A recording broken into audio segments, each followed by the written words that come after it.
Hi, Tiger fans. Gordy Rush, along with the Vice Chancellor and Director of Athletics at LSU, Joe Alleva. And Joe, never an easy day when you have to part ways, and especially somebody that has meant so much to this LSU community, and Johnny Jones. Coach Jones is a great guy, and I'm really sorry that it ended this way. But it was, and I wish him all the best. But it was just time to move on and make a change here, and I'm interested and I'm very excited about the future and where we're going. LSU is a great place, and we should be able to attract a real high-quality coach here. You know, you and I have talked over the years. I know your philosophy is that it's always best to evaluate a coach, make a decision at the end of the season, and you communicated that in your press conference. And you know, obviously you made a change mid-season in football, and kind of apples and oranges. I'll give you a chance to clarify that. Well, there's no question. Football and basketball are totally different sports. You know, in the sport of basketball, there was an outside chance that LSU could win the SEC tournament and make their way into the NCAA tournament. And I just felt like making a change in the middle of the year with basketball would not have reaped any benefits. Whereas in football, I thought it did reap benefits. I thought it changed the whole culture in the program, and led to some really good things in football. So, in my opinion, there was not a need to change in the middle of the season in basketball. Well, Joe, you've been around the game of basketball. You know, one of the things I love about when people talk about Joe Alleva, well, he's a basketball guy. When you actually played football and baseball at Lehigh, but because you were at Duke, you're around obviously Coach K and a lot of success there. And you know, probably most recently, you were a part of the NCAA selection committee. So tell me about that experience, and obviously that is going to play well to just the network that you've been able to form. And then let's talk a little bit about college basketball and you know how it's kind of changed with the one-year player, and what does it take to be a successful basketball program?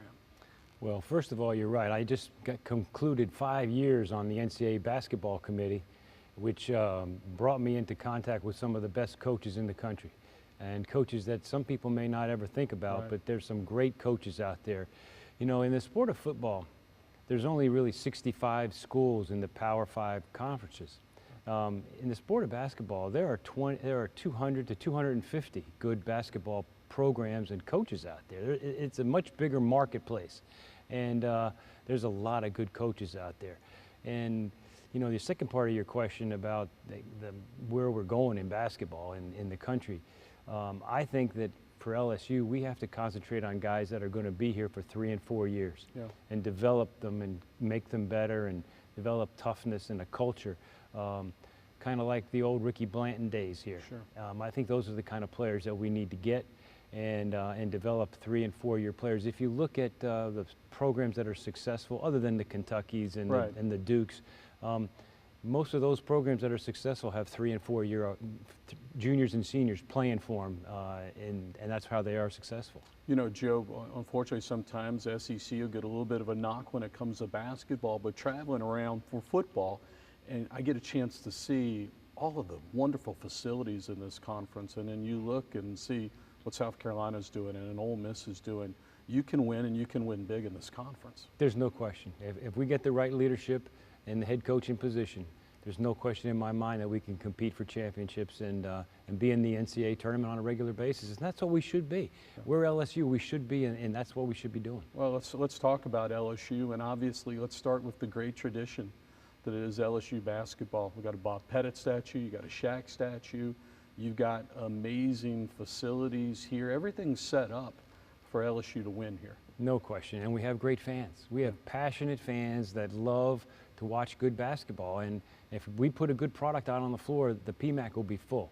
And this is a great job for somebody, and I'm confident that we'll find the right guy to run the program. Gosh, when when I think about recently great LSU basketball games, I go back to the ice game against Kentucky, when LSU beat Kentucky, and you know, basically all the weather people were saying, stay at home. And of course, Louisiana people don't know how to drive on ice, but they all found a way somehow, wasn't the best parallel parking, but the PMAC was full and it was an amazing night. Absolutely. We have the best fans, no matter what the sport is, but in basketball, we have great fans, and people want to see a good product on the floor. And if we get the right product out there and the right kids playing hard and hustling, our fans are going to come and support them. You know, Joe, you and I talk a lot about management, and I like the approach and your thoughts on athletic director-coach relationship is basically you're going to provide them with everything they need to win. And at LSU, you have that. And, you know, basically it's up to that coach has that sort of freedom to do his thing here. And I admire the relationship that you've put forward with them. Well, thank you. I don't micromanage. I look at my job as helping. My job is to help the coach win and give him the resources that he or she needs to win. I'm not going to tell them who to play or how to play or what kind of zone defense to play or what kind of out-of-bounds play to run. Right. I let them do their job. My goal is to hire a good person and let them do their job and try to help them succeed. You know, Joe, the question from Joe fan out there, because, you know, Joe fan will be like, well, we're going to shell out a lot of money for so-and-so. I guess the best way I'll put this to you is that in your track record, as you mentioned in the press conference, is you'll pay based off the resume. And certainly LSU has the money. If I guess the question is, if you do get somebody that's interested in a top-tier program, then certainly LSU is willing to pay for that. I want to get the best guy we can get here. Right. That's what I want to get, and I don't think money is going to stop us. I don't think it should.